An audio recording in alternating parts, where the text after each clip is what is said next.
Okay, Assalamualaikum. So di sini saya ada play around sikit untuk nak bagi nampak lebih jelas. Kita boleh resize, kita boleh hyperlinkkan dia kan pada website kita yang lain. Kita boleh duplicate. Okay, kita boleh duplicate. Kita boleh linkkan ni contohnya pada page Wikipedia ataupun mana website. Table kita ada beberapa contohnya kan. Dan pengukuhan mungkin di akhir tu kita boleh buat rujukan ke apa ke, kita linkkan lah pada Kahoot, quizzes, Google Form dan sebagainya. Okay, alright.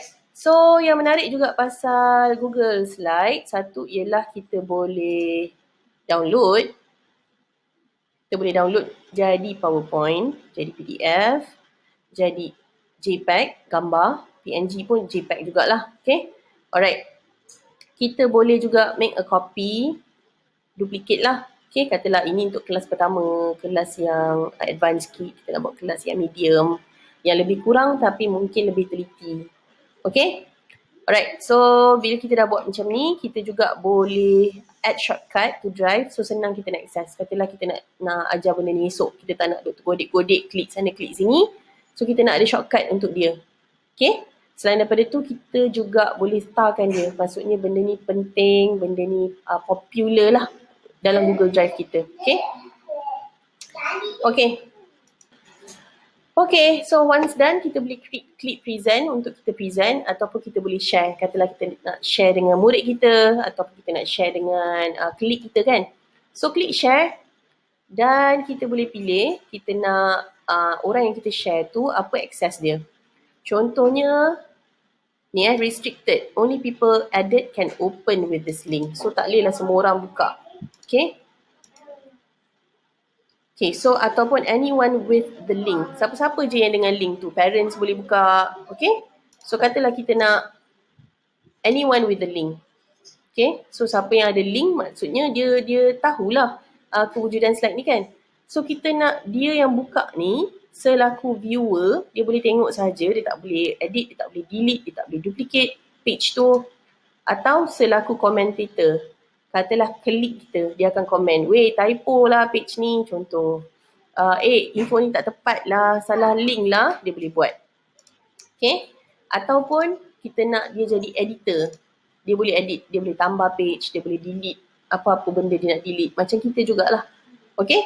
So, kalau kita dah fixkan benda ni, okay, maksudnya kalau kita bagi link pada orang, copy link, orang tersebut, katalah kita bagi pada student kita. Student kita boleh edit. Okay. So, kita klik done. Kalau tak nak, viewer. Dia boleh view saja. Done. Alright. Secara spesifiknya,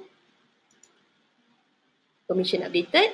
Okay, kejap So it's public on the web. Anyone on the internet with the link can open.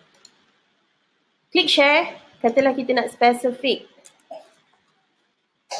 kita punya kawan ni sahaja yang boleh jadi editor ataupun commentator ataupun viewer. So kita nak ni sahaja, seorang lagi cikgu sejarah je yang boleh jadi editor. Hai, ni lesson esok. Tolong review. Dia akan dapat notification through email dia, okay? Ada attachment, copy slide kita. So kita boleh send kat dia. Dan dia sahajalah yang jadi editor. Orang lain viewer sahaja.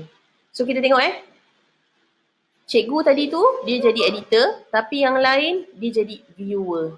Orang lain, okay? Siapa-siapa yang dengan link. Clear tak?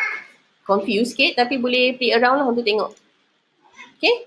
So cara kita nak share kat orang, copy link dan kita boleh pastekan lah dekat WhatsApp ke, dekat email ke, dekat group ke, apa benda lah. Okay?